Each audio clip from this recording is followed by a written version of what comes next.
my esteemed panelist, Mr.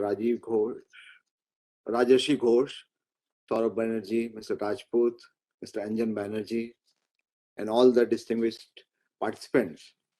It's my privilege to be among with you on this second edition of Smart Switchgear and Controller, which has been organized by the Indian Chamber of Commerce.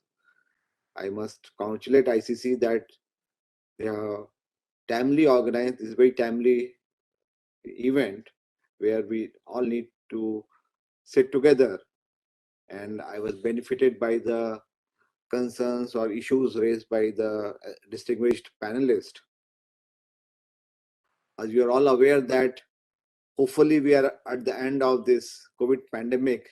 Now third wave is almost over, and last 2 years have been really very difficult. And I understand that everybody or their near relatives, everybody has faced the difficulty during this global pandemic. And globally, switchgear industry has been significantly impacted by this COVID-19 pandemic, where major raw materials and products were highly affected. The economic shock caused by pandemic has negatively impacted the investment in the power sector. But now we are on the revival path. As I can see from the consumption of electricity, which is growing at much faster pace. I was just comparing the figure that last 4 years, the maximum consumption of electricity was in 2018-19. Now, in the current year, 21-22, we already exceeded the 2018-19 figures, which was the largest for the last 3-4 years. And we are poised for an economic recovery. I see that better times are ahead of all of us. Let me give you just a brief background about the initiatives taken by the Government of India.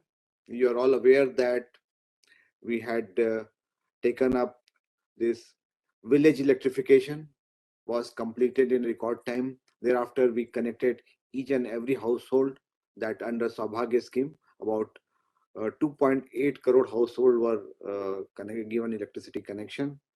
Now, the question of access has been almost sorted out. Now, the expectation of the consumers are increasing. They want reliable quality power.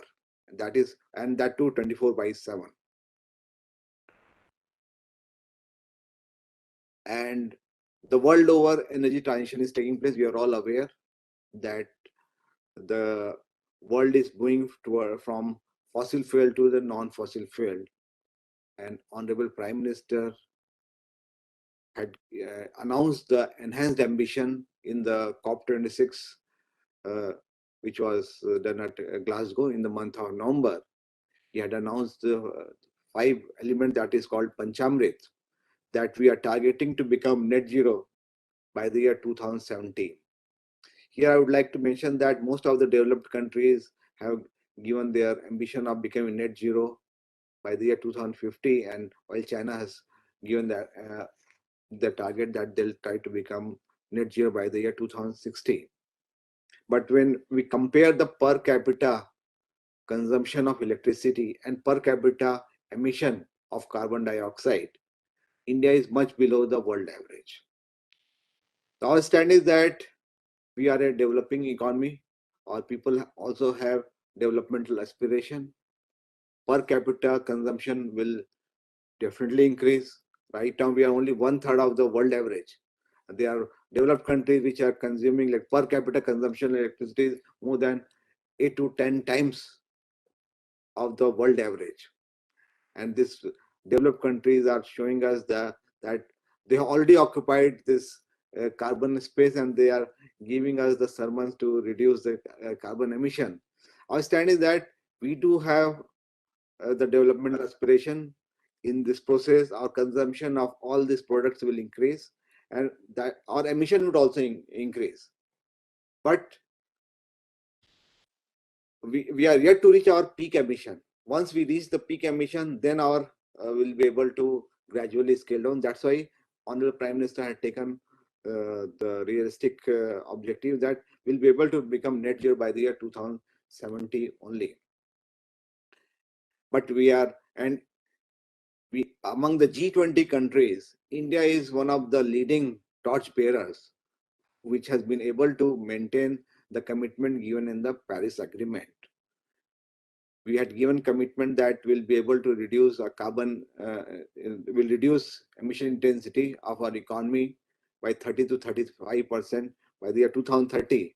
Now the Prime Minister has given us the enhanced target that will try to reduce our emission intensity by about 45%.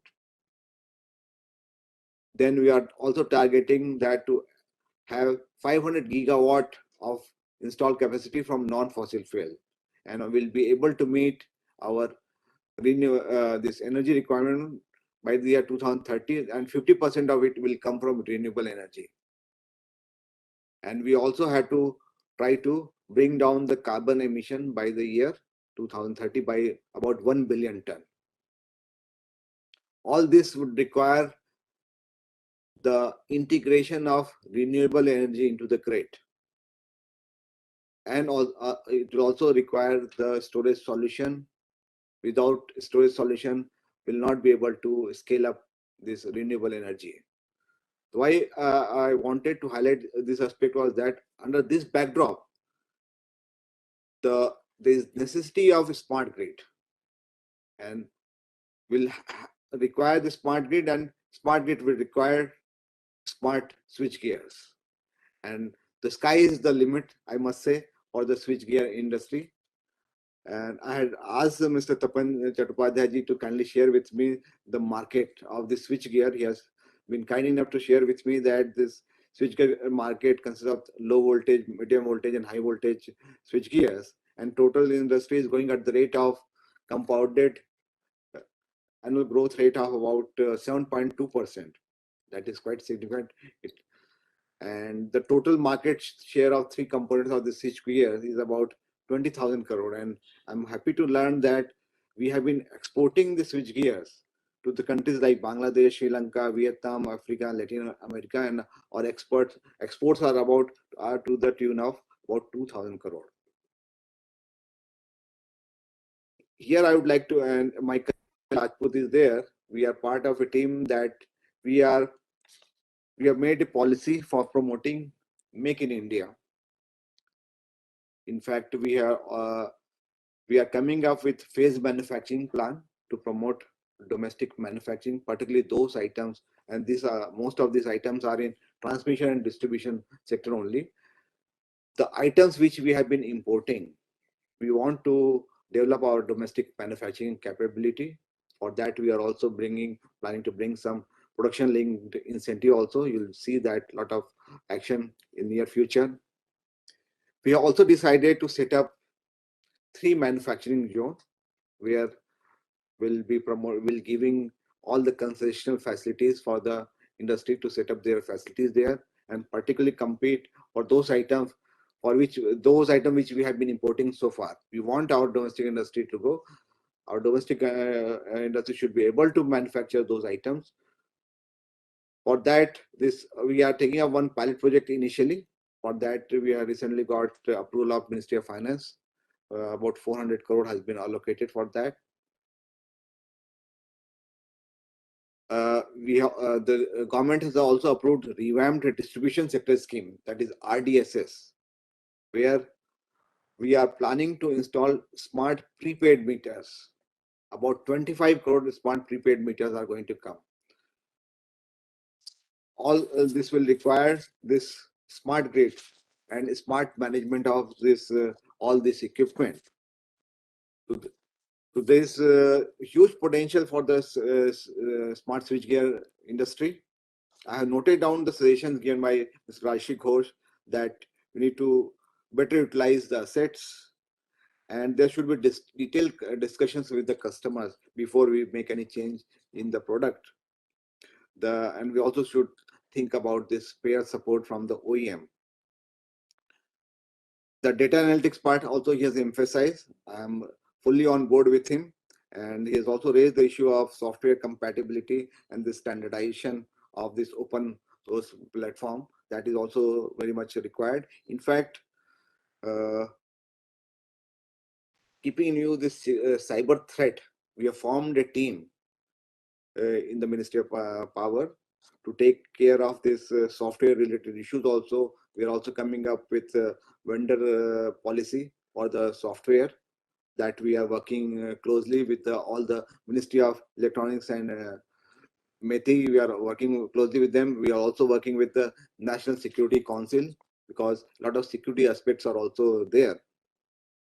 The sustainability issue has been raised by a number of speakers.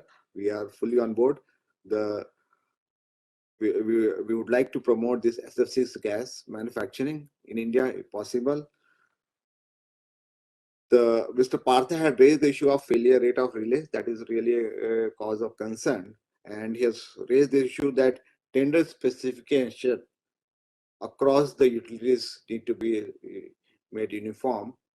And we are working on that, so that for utilities, we are working out we had asked Central Electricity Authority to work out this standard for the technical specification, so that when utilities are floating tenders, they should follow the minimum technical standards, so that there is not wide variation when utilities are inviting tenders. And Mr. Partha had also raised this very pertinent issue that we should not be for reactive maintenance, but it should be for preventive maintenance. And Mr. Rajput had also added that timely maintenance also, the preventive maintenance with timely action, that is what is required to be done. Mr. Saurabh Banerjee had raised the issue of this MSME. Yeah, we need to protect our MSMEs. There are challenges for the MSMEs, and Government of India is committed to give sufficient leverage to the MSMEs so that they are able to compete with this high technology components. Our MSMEs should be able to have collaboration with this technically capable companies or the partners. We are all for the promoting MSMEs. We like to have better technological collaboration for our MSMEs. There is need for setting up testing laboratories. We do understand, and in fact, our Central Power Research Institute, we asked them to work out this testing lab. Incidentally, I would like to mention that the manufacturing zone that we are planning to set up for about 400 crore rupee, there this common testing facility would be there. Whatever industry or whichever industry is going to come in this manufacturing zone, we are going to set up this common testing facility in collaboration with the Central Power Research Institute. We'll also be giving common infrastructure facilities along with testing facilities. Mr. Rajput had raised the issue about the risks associated with the switchgear installation, and he also had driven home the importance of good housekeeping and timely maintenance. And Mr. Anjan Banerjee has rightly pointed out that support of OEM for improving the life of our equipment is very essential, and sustainability issues, decarbonization, we are committed. In fact, let me tell you that we have worked out detailed industry decarbonization plan.